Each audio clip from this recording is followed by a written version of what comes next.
Well, good evening, everyone. My name is Dave Bambry, and I serve as the Vice President of Alumni and Student Engagement at your University of Illinois Alumni Association. I first want to thank everyone for joining us this evening, as we are looking forward to another great session of our ongoing speaker series. Before I introduce our speaker this evening, I want to take just a moment to talk about some amazing things happening at your Alumni Association.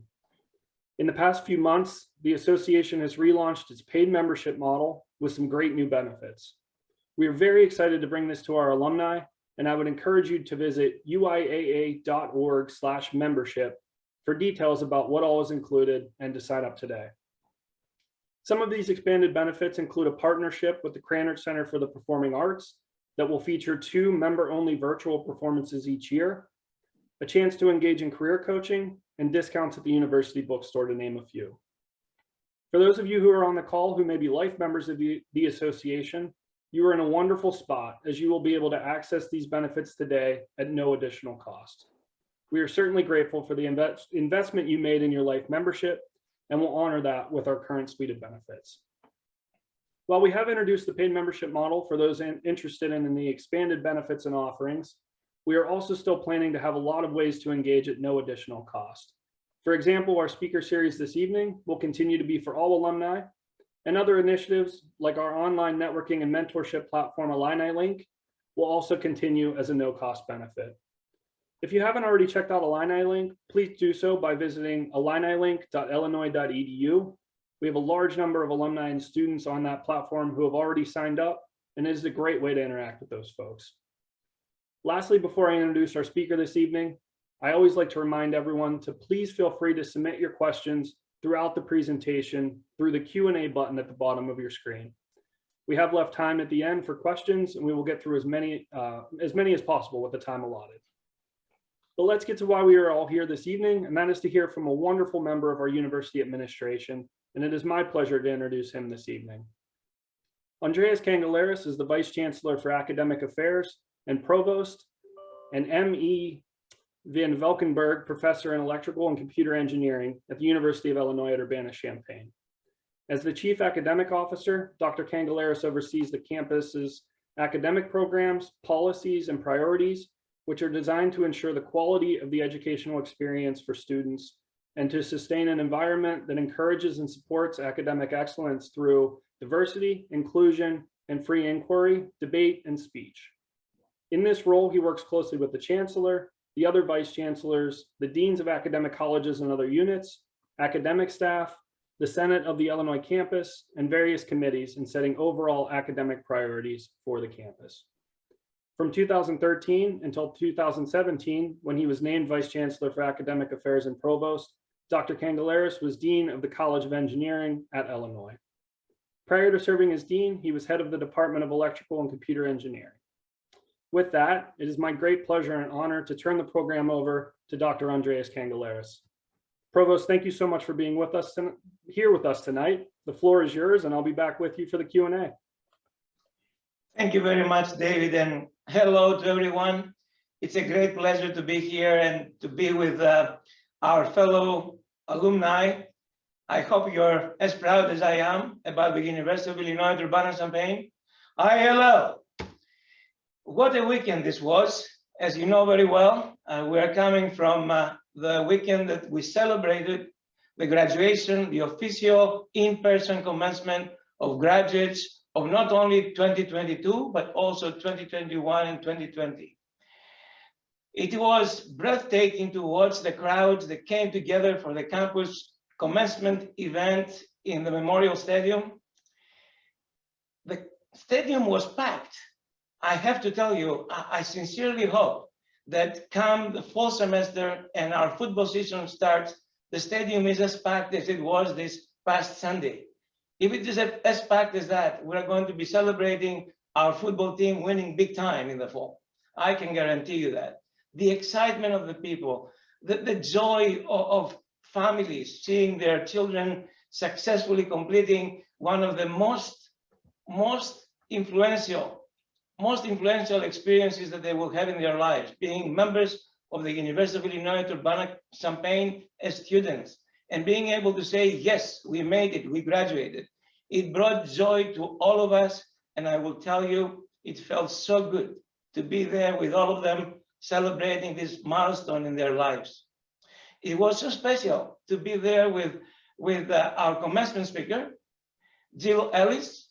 I believe many of you recognize Jill Ellis as the US women soccer team coach that twice celebrated with our women's team the World Cup. And she was delighted to be here. It was very moving for me because I have to tell you, Jill and I joined the University of Illinois at about the same time.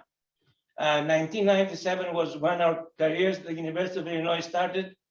And then as I was talking to her, we were reminiscent of the fact that we were given this opportunity to become part of the University of Illinois. And that was a gift to us because it launched us onto careers that we are so humble to say that would not have been possible if it was not for the University of Illinois. And it was so satisfying that this week we also celebrated something that was a significant priority for Jill Ellis, and that was to make sure that our men and women soccer teams, national soccer teams, have equal compensation as they compete in international matches and competitions. I believe you heard the news that this is a milestone decision. Starting this year as we move forward, the US men's and women's national teams will receive the same pay when competing in international matches and competitions. Jill was so excited in anticipation of this news.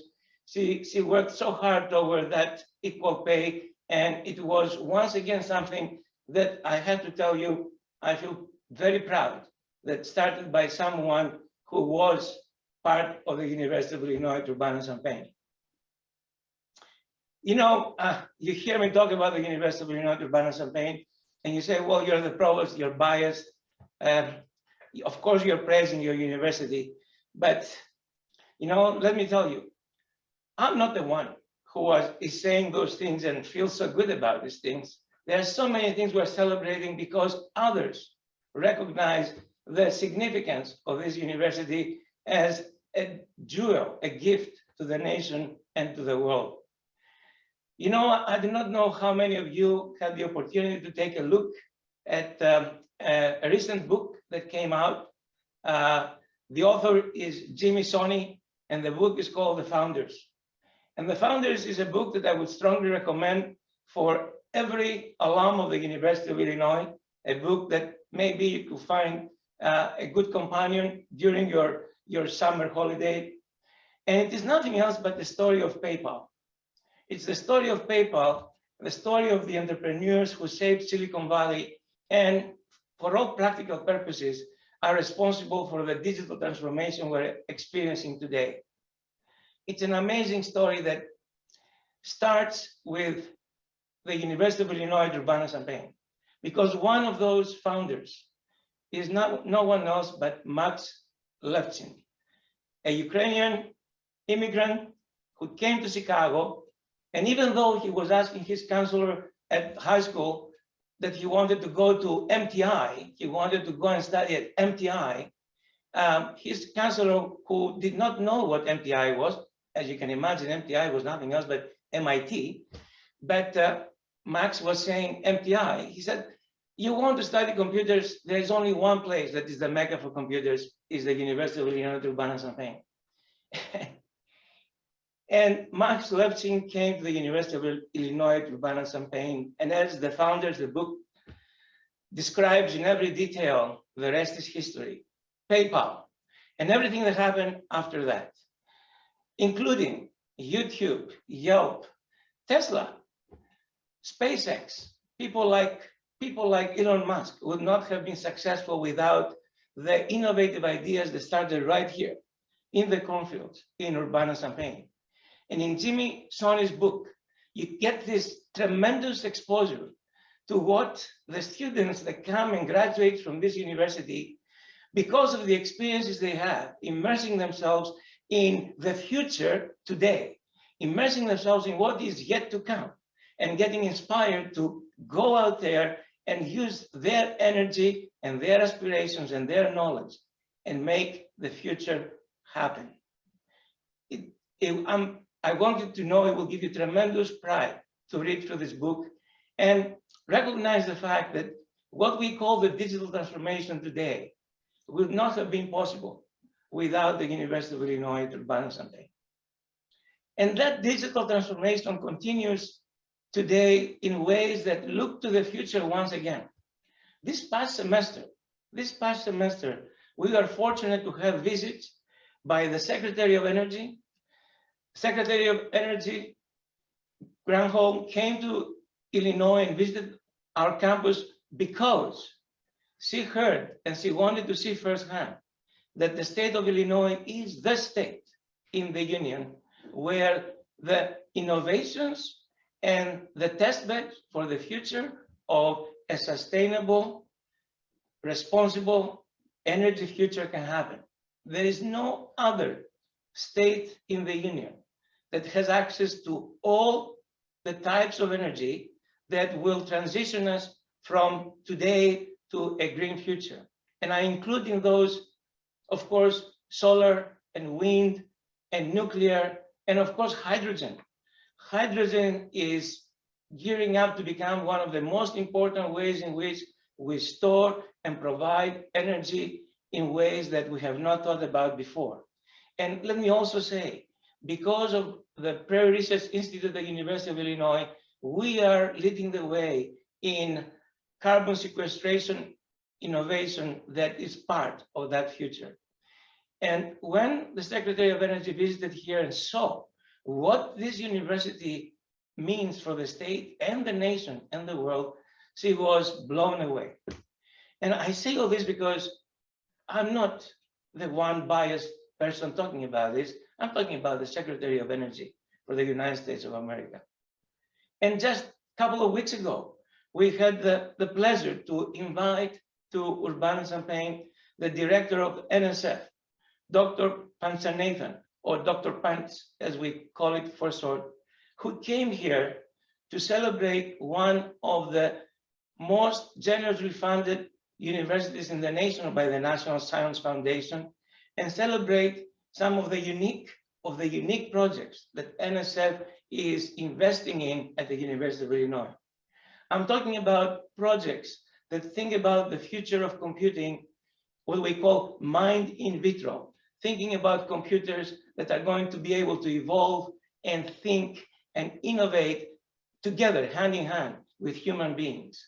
He came here to celebrate the fact that the University of Illinois, because of the strength we have in sciences, engineering, data sciences, and agriculture, is thinking about sustainable food production in ways that have never been possible before. Bringing together robotics, machine learning, understanding of crop science, and an understanding of all the processes through which you provide for increasing the yield of food production in ways that look after the well-being of not only the world, but also the land that is being used for food production. I say all this because the National Science Foundation is one of those federal agencies that brings together the entire nation to evaluate proposals and make awards. They are not biased. They select the best and they fund the best. And I want you all to feel great pride in the fact that the director of NSF came here to celebrate the amazing things that the faculty at the University of Illinois Urbana-Champaign, working closely with their students, working closely with partners in the private sector, are going to make possible as we try to invent the future. I want to stop talking and take your questions, but I cannot help but also say a few more things about our students. I have been here for 25 years, and I will tell you, never before, even despite the pandemic, have I seen so much excitement by our students who come and engage with us and learn from us. I have never seen so much excitement of students wanting to be here in person. I know all of us are fully aware of the fact that the nation is dealing with another pandemic that is looming big on us, and that is mental health and wellness. and in particular, the young people, have a lot to worry about. And I will tell you, as I was talking to students and their parents during this graduation week, everybody was saying how happy they are to be able to be away from home, away from the isolation of their rooms, in a university that is so full of life and zest for innovation and excitement, be there with colleagues, staff, faculty, and living what makes us all human, the convergence of all of us as we think about the well-being of each and every one of us as a community.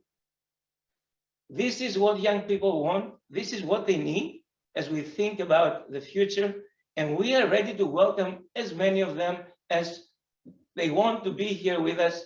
I will tell you the demand for the University of Illinois Urbana-Champaign among students and families is the highest ever. People want to come here. People want to come here from every corner of the state of Illinois, from every corner of the nation, from every corner of the world. They want to come here because when it comes to the Midwest, I believe, and I'm not born or raised here, there is no other place that captures what is possible when people work hard, are fearless, and are willing to assume risk and be bold about their aspirations. So these are the thoughts I wanted to share with you to start this conversation, and I look forward to your questions, and I'll do my best to answer them as best as I can. Provost, thank you so much. Hopefully you can hear me and we're good to go there. We do have a few questions already, but certainly want to encourage folks to go ahead and submit questions through the Q&A button at the bottom of your screen. We'll certainly have some time to have the Provost answer your questions here, but let's go ahead and jump in. We did have a question come in. They said they've heard that Illinois will be a leader in quantum computing, but can you explain a little bit about what that is and what the ramifications of that will be? Thank you for this question. Illinois is going to be the leader in quantum computing. The state of Illinois is going to become, I believe, the national headquarters for the future of computer information science and technology. So let me tell you a little bit about quantum computing. But more important, let me tell you a little bit about quantum information. The whole idea of the premise of quantum information is to leverage the fact that, as we know very well at the atomistic level, nothing is fixed. There are multiple states. And that provides us with the ability, as we're able to harness that, to be able to do computation and transmit information at much higher capacity and at much higher speed. This is really what it's all about, and the devices and systems that are being put together to do that, to harness the quantum state of things as we process information, are in their infancy as we speak, but making very solid progress. You know, I will make it very simple by reminding you of the fact that in the 40s and 50s, what constitutes today the transistor, the semiconductor device that is so small, it is impossible, it's at the atomistic level, it's impossible for us to see, was actually being realized using vacuum tubes that were so large and so difficult to manage that what is possible today in computing and communication would not have been materialized. However, the innovations that transpired back then, and you know very well, the University of Illinois Urbana-Champaign was a significant portion, a significant part of that innovation, gave birth to semiconductor devices, to semiconductor lasers, and the rest is history. Today, we're able to pack billions of transistors in devices that are the size of our thumbnail, and because of that, we're able to make calculations at speeds that make your smart devices supercomputers that allow you to do things that were unimaginable back 50, 60 years ago. I say all this because that's exactly what we're trying to do with the quantum, and that's exactly what is going to happen. And I will tell you, we are about 25 years away from making this happen. Maybe we're 35 years away, but the same way that this university made the investments back in the 60s to bring John Bardeen from Bell Labs, to bring Nick Holoniak and develop the teams around them that made the digital revolution possible, we have the same responsibility to bring together the talent from everywhere in the world, right here in Illinois, and empower them to make the quantum revolution possible.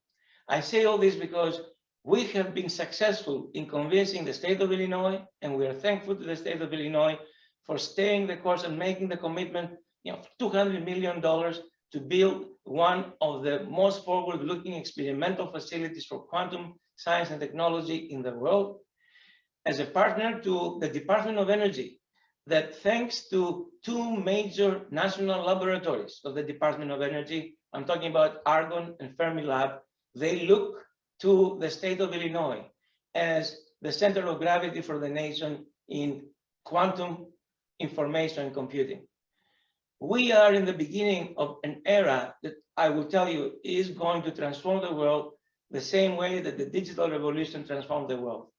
And the fact that people recognize that Illinois is going to be in the center of all this is best demonstrated by the fact that IBM this past year made a significant announcement for a partnership between the University of Illinois and IBM to establish the Institute for Accelerating Innovation. This is an institute that is going to bring together IBM talent and IBM resources with University of Illinois talent and University of Illinois resources to advance the science of cloud computing, quantum, and their applications to all sectors that stand to benefit from that, from sustainable energy, material innovation, health, to everything that we can do with big data as we think about the application of machine learning and data analytics to the evolution of the world. The state of Illinois, together with the University of Illinois, is making $100 million investment in that. IBM is making another $100 million investment. This is how you see that your university is being recognized and embraced by the movers and shakers to change once again in the 21st century the world the way it did in the 20th century. Thank you, Provost. We had a question come in asking if you could maybe speak on the increased emphasis on cross-disciplinary programs and studies and how we may be utilizing that at Illinois. I would like David to try to focus the question a little bit. I believe what people are asking, what the question is all about, is how in this day and age, education and learning happens across disciplines. And we see that from the young people who engage with us. Many of them, of course, have an interest in a specific discipline, but they think about their learning experience as an opportunity to expose themselves to as much as possible. Because it has become now clear to everyone that even though an experience at a residential university of the caliber of the University of Illinois Urbana-Champaign is an empowering, enabling experience, what is more important is the exposure you get to all the things that happen at a university like ours, which has such comprehensive programs in all disciplines, including some of the strongest professional programs in the nation. I say this because what we are all doing now, we're taking a culture that is truly cross-disciplinary, that has served us so well when it comes to research, and we are bringing that now to the way we educate students. I will bring a very specific example. The Siebel Center for Design that our alum, Tom Siebel, embraced as an opportunity for helping students connect the dots and see how multiple experience and partnerships with other students and learning across disciplines can provide them, is one of those centers that has been embraced by the students as a place where they want to be together with others, learn and innovate. I look at places like the Simple Center for Design, and I see how the future of education in a residential university is going to change through immersive experiences. What I mean by immersive experiences is not only the knowledge you acquire, but the opportunity to start using that knowledge immediately while you're a student, to think about problems that need to be solved or changes that need to be made in order for things to become better. And this is something that, as you can imagine, the culture at the University of Illinois is very comfortable with, and we are being very intentional in finding ways in which we can incentivize this innovation in education that we know is something that students want, and we know it's something that will provide them with opportunities in their lives and their careers that are truly transformational. Great, thank you. So we've had a couple questions come in just about the cost of education. It's obviously a piece that a lot of universities across the country and across the world are dealing with, and the rising cost of tuition and education overall. Can you speak to what that means for Illinois and some of the programs we have in place to help bring down that cost and bring down student debt for our graduates? Don't get me started on this, David, but I'll be happy to. Well, let me tell you that I come from a nation that I was born in Greece. I went to school in Greece. I did my engineering education in Greece. And as a student in the College of Engineering in Greece, like it is today, I didn't have to pay tuition. The only thing I had to worry for, my family and I had to worry for room and board. And I was able to work as a student and take care of that as well. And it breaks my heart that I see a nation as well-resourced as the United States of America and has not been able to solve this problem. Because frankly, when it comes to public education in our public universities, which are among the best in the world, everyone should be able to have access to this education without worrying about that, the cost being a prohibitive factor. And I'm very proud to say that Chancellor Jones and I have made that commitment, and we have been making good progress toward changing things. As we speak, because of Illinois commitment, a program that allows students who come from families of income less than the median income in the state of Illinois to attend the University of Illinois for 4 years without paying a single dollar for tuition, combined, of course, with all financial aid received through both state and federal funding. We are making good progress to opening up the doors of the University of Illinois to many, many students than ever before. But I know, as all of us recognize, that median income is not sufficient to cover the costs and needs associated with families that have more children, and also families that are, if you wish, middle income families. And so we are thinking of how do we change things around. And I will tell you as we speak, we are getting together tomorrow. When I say we are getting together, myself, Chancellor Jones, and our deans, and we're devoting Friday to think creatively about accessible and affordable education for students at the University of Illinois.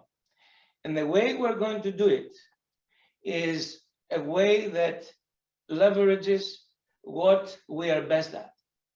And that is to not only provide top-notch, high-quality education, but also, and even more important, anticipate the kind of education, the type of material that the workers of the future will need, as well as those who need to reskill and upskill themselves as they go about now having more than multiple careers as adults.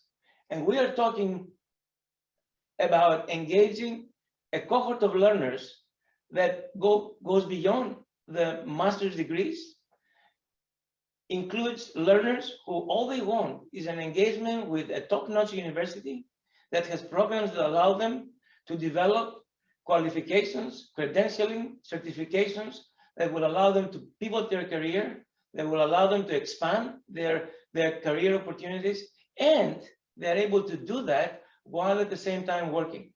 And of course, as you think about that cohort, which is growing because the innovations that are happening in the world are transforming significantly the future in ways that everyone who wants to have many years of productive employment through their lifespan need to continue to educate themselves. And we are going to be using that as an opportunity for us to engage with learners who are going to be providing us with the additional resources that we need in order to make sure that those who want to engage with us and financially are not able to do so, even though they're qualified to do so, are going to be provided above and beyond the financial support they receive today. We are already doing this. We are already preparing for this. We're already finding ways in which we can reduce the cost of education. Let me give you a specific example. Our GIS College of Business has one of the most successful online MBA programs, the IMBA. If you look at that program provides the opportunity for individuals who are out there in the workforce working already to get an MBA in less than 2 years. And they do that at a cost that it is only a fraction of what they would have to pay if they were to attend a university physically to receive an MBA at a fraction of the cost. And that program is already educating in the order of several thousands of students. I say this because this is just the beginning of a much broader expansion of our online continuing education opportunities that provide people with learning experiences, not necessarily full-time degrees. I'm talking about credentialing, certificates, and other types of programs that open doors for them that are not possible today. I say this because at the end of the day, there are two things that this university does best. One is top-notch education, forward-looking research, and also engagement with the private sector in ways that they become our partners as we think about the workforce of the future.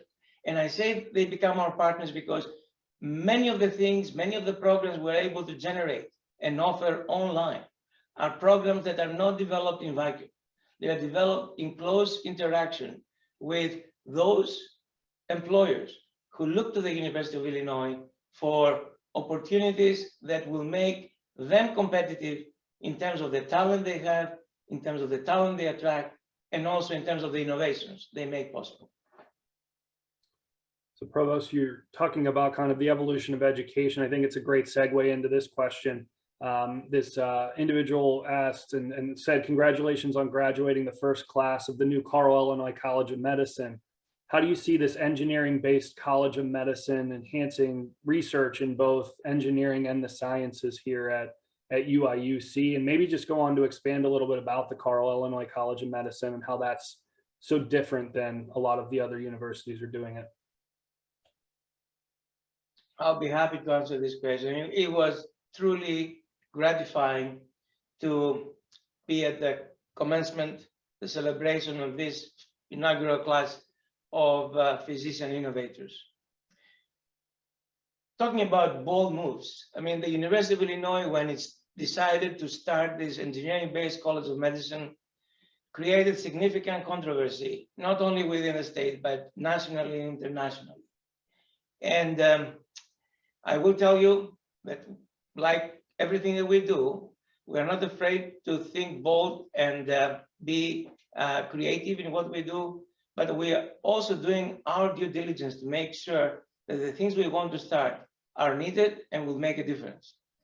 I say this because the number of people back then that when they heard about what we're planning to do, and I'm talking about members of the National Academy of Engineering, members of the National Academy of Medicine, members of the National Academy of Science, members of top-notch medical schools around the country, they reached out to us and they told us that what we're trying to do is truly spectacular and very much needed.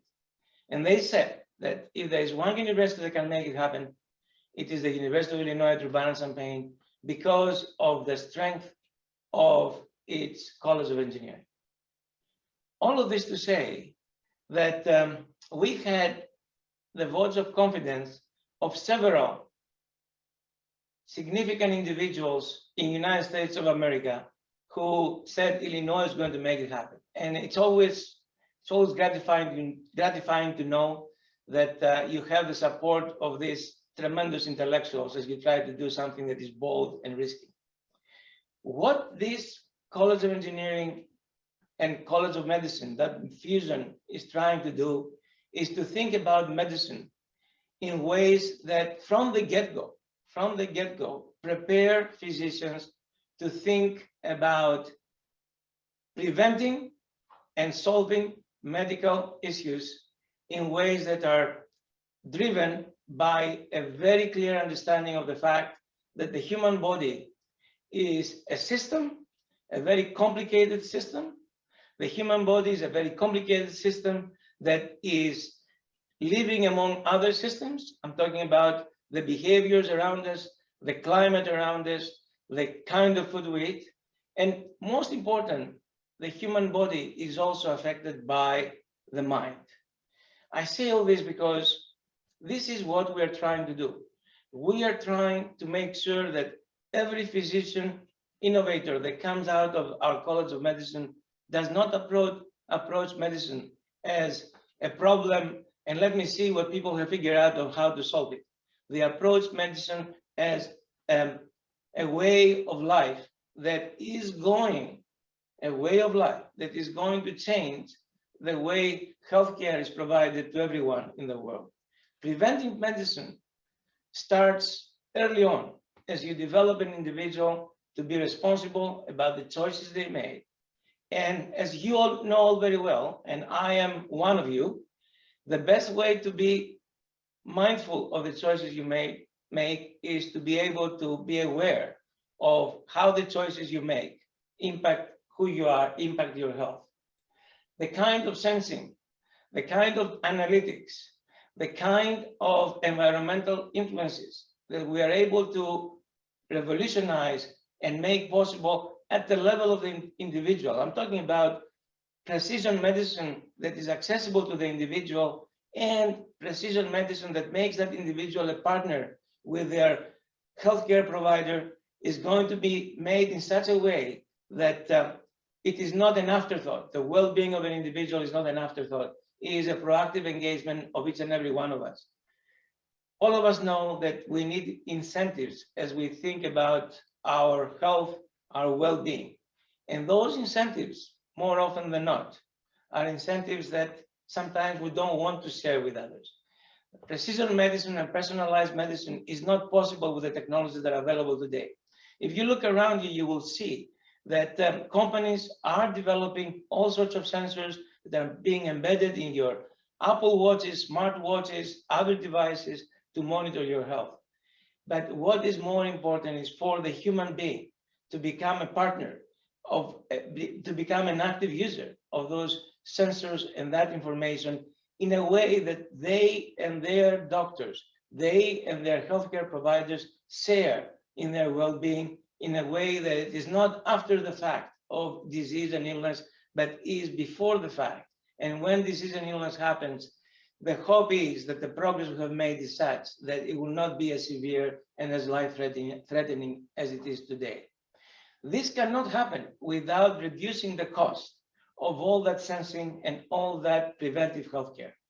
And I will tell you, as we are embarking on it, as we are partnering with with our partners at Carl and other institutions that want to partner with us, we see this commitment of everyone to make health, preventive health, and wellness a right for every individual in the world.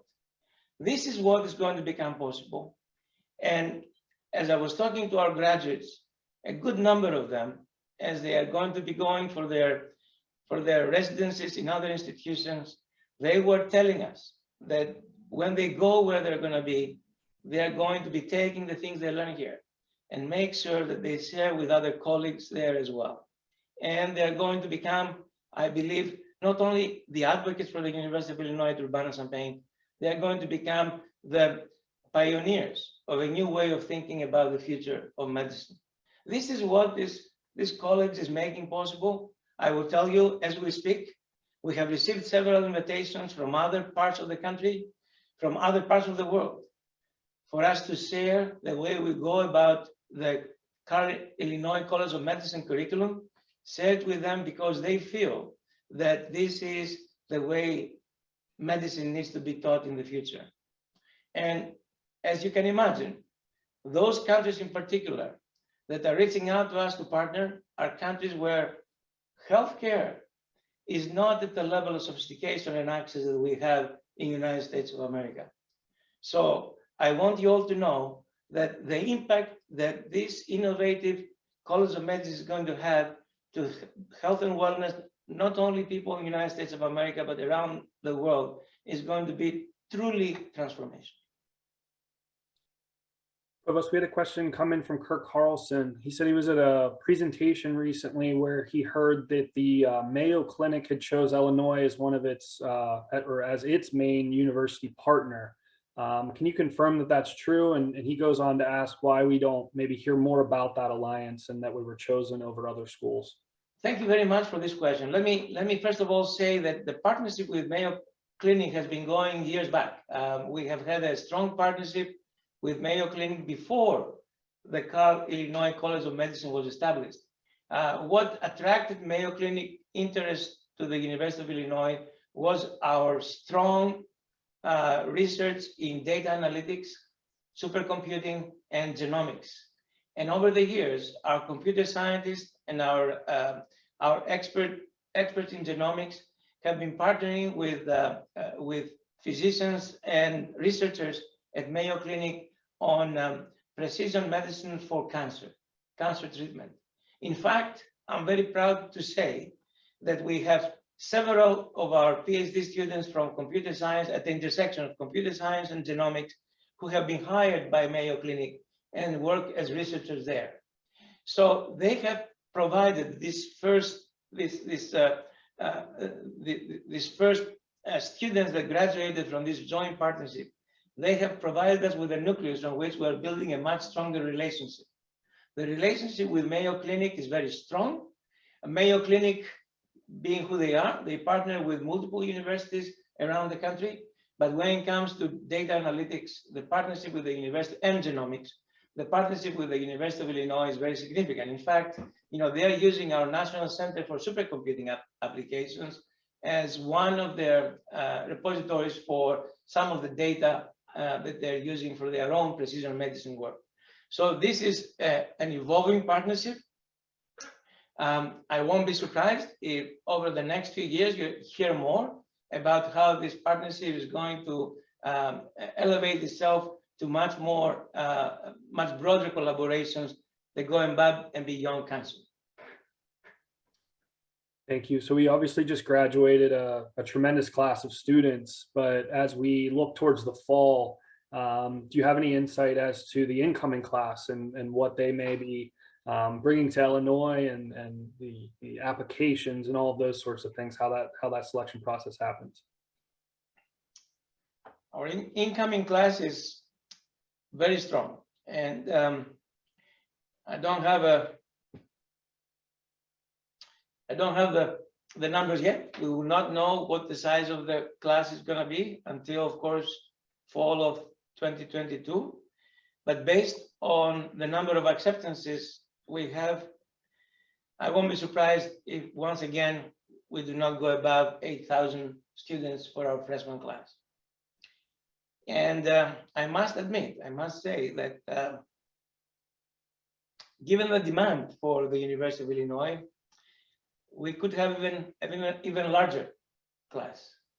But we are not there yet. We need to make sure that we have the resources, housing space, advising support, classroom facilities that we need in order to make sure that we continue to grow the number of students that come to Urbana-Champaign to engage with the University of Illinois.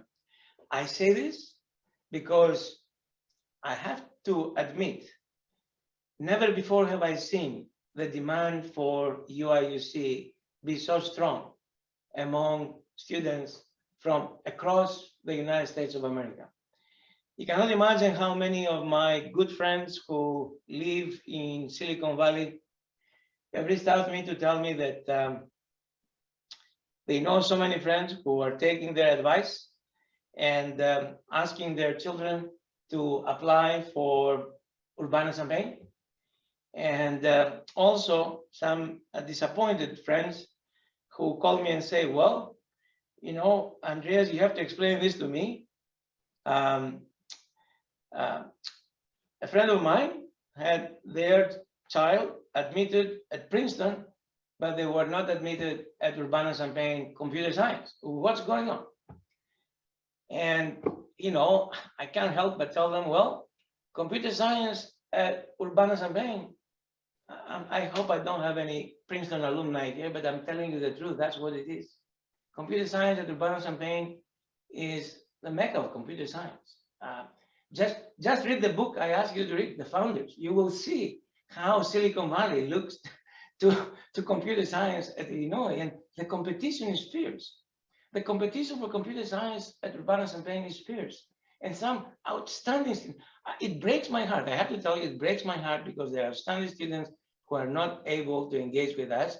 And I would love to have the students as our alumni. And I promise you, Chancellor Jones and I are fully committed to that. We are planning to make the investments in resources, facilities that are needed for us to be able to increase significantly the number of students who come to the University of Illinois for the significant strength we have in primarily STEM, but not only. A good number of students, I want you to hear this. The number of students who are engaging now with the convergence of biology, chemistry, nutrition, and humanities is unbelievable. These are students who say that, you know, as they think about the future, they want to look after the well-being of others, and that convergence that can happen in the top programs we have at Illinois is what they're looking for. We have a Center for Social and Behavioral Sciences at the University of Illinois that is bringing together, with significant financial support from healthcare providers, is bringing together our scientists, our psychologists, our behavioral scientists, and our data scientists to think of how we educate people who are going to make societal priorities, like, for example, nutrition and dealing with poverty in partnership with states and the federal government, parts of their careers. You know, these are the kinds of things that are possible at the University of Illinois. And the reason why you see me so excited is because the students are telling us what they want to do. And thankfully, my colleagues here are ready to innovate in order to meet the demand and the interest of the students.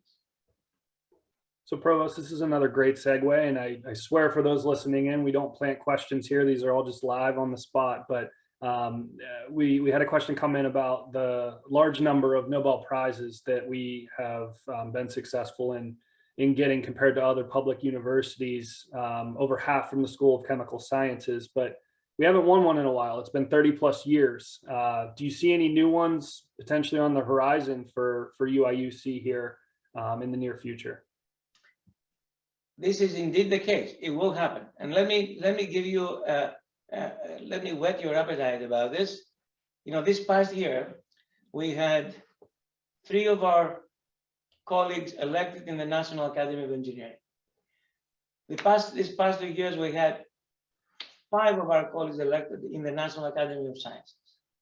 And I say this because, things are happening. And by the way, let me also tell you, I know you're talking about Nobel Prizes and you're thinking only of Northern Europe, Sweden, when you think about Nobel Prizes. But let me tell you that there's one Nobel Prize for agriculture that it is awarded by Israel, is the Wolf Prize. And guess who won it recently? Gene Robinson. Our own Gene Robinson was recognized with the Wolf Prize, which is the Nobel Prize for agriculture. So please, when you think about Nobel Prize, don't think only about what is coming from the northern part of Europe. Think of other parts of the world which award significant prizes for inventions and innovations that are changing the world. Another one that I want to highlight is the Queen Elizabeth Prize that was won by Nick Holoniak and a few of his students this past year, which recognizes, and I want you to appreciate how important these things are. The Queen Elizabeth Prize in the past year was awarded for the impact that LED had on reducing our dependence on fossil fuels. As you know very well, the lighting that is being provided by LEDs today is responsible for a significant reduction in the global use of fossil fuels for lighting. And that's what the Queen Elizabeth Prize recognized this past year. I can go down the list of other prizes that I believe we're going to win because of the impact they're having on things above and beyond what the Nobel Prize awards. Thank you, Provost. We've got time for maybe one or two more questions here. You mentioned the Siebel Center for Design earlier, obviously a great new innovative space on campus. We've got the campus instructional facility. Can you just talk about some of the new innovative space on campus, physical space that's come about? And is there anything else on the horizon that folks should be looking for when they come join us back on campus? Absolutely. So there is a lot of, please do come back to campus. It is incredible what is happening in Urbana-Champaign. When I came here, there were no high rises, and it's 1997, 25 years ago. And the number of high rises that are growing left and right nonstop is unbelievable. Those of you who have not come back to campus recently, please do come back. And the reason why these things are happening is because of the significant construction that is happening on campus. Let me give you some examples, and I will start. Allow me the time to reflect on the history of what has been happening on campus. We have the Institute for Genomic Biology happening in the early part of this century.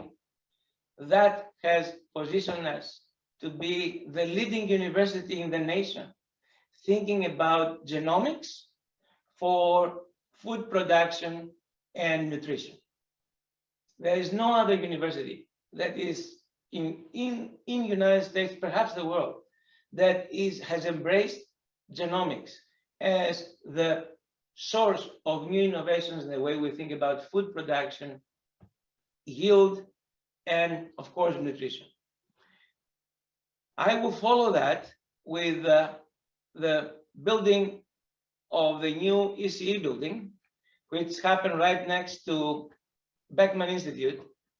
That building kicked off the growth of the number of students in the College of Engineering, which now, compared to that time, has increased by 75%, almost double. And together with that new building, what happened was University Avenue was transformed. If you look what followed the building of the new ECE building on the north side of campus was new apartment complexes along University Avenue, and not only, that were prompted by that growth on the north side of campus. I will continue now with other activities there. We have a brand new renovated mechanical science and engineering building, the Sidney Lou Engineering Mechanical Science building, that has some of the most creative places for mechanical engineering design in the world. Right next to it, we have our civil and environmental engineering facilities, with a brand new bridge that is essentially a living bridge, is a bridge that provides itself as a testbed for innovation of how you develop the hanging structures, if you wish, of the future, where you can monitor the impact of the elements, you can monitor the impact of traffic, and use that as an immersive learning environment for our civil engineers. We also have a significant facility, the new campus instructional facility right next to the Granger Engineering Library, a facility that is so innovative that I will tell you, any colleague I talk to on campus, they want to go and teach there. They want to take their classes there. And there's so much buzz created by this new instructional facility right there next to the Granger Engineering Library. I will continue to tell you that we also have, of course, the Civil Center for Design. And we are very proud to say that the number of people that are making the Civil Center for Design a place to converge, learn, and bring even their classes, but also their meetings, is growing by leaps and bounds. Officially, that facility was dedicated last fall, but its attendance is tremendous. And because of all these facilities, we are now embarking on building a new instructional facility, which is going to be on the south side of campus. And it's going to be a facility that will help us innovate on personalized learning and e-learning, led by our GIST College of Business. That project is going to provide us with the resources and environments we need to continue innovating for the way students learn. Not only students on campus, but also students who engage with us remotely, because that immersive experience, whether you want to talk about the metaverse or not, these things you're going to be able to come and see them right here on your campus anytime you want as we build this new facility. So the metaverse, we are going to make it happen in education in ways that I believe are going to be truly breakthrough. Provost, thank you so much. We are coming to the hour mark here, and we know that you're extremely busy, but you're always so gracious with your time. So I want to thank you for being here with us tonight. We could probably go for another couple hours, but we'll have to plan to do that another time. But again, thank you for being here with us this evening. Thank you for spending the hour with us. Illinois is certainly continuing to just be on the rise every day, and you and the chancellor and our leadership are certainly at the forefront of that. So thank you so much. Thank you all so much. Thank you, David. And thank you all for attending this evening. We are just so gracious that you spent this hour with us. For those of you that are enjoying our speaker series, we will be finalizing our lineup for the fall. So please keep an eye on your email. You'll be hearing from us very soon on that. We've got some great things coming with our faculty and university administrators. So please keep an eye on your email, sign up and join us. We'll likely take a little bit of time off in the summer, but again, be back at it in the fall. So keep an eye out for that. Again, thank you for joining us this evening. We look forward to seeing you at a session in the very near future. Have a great night.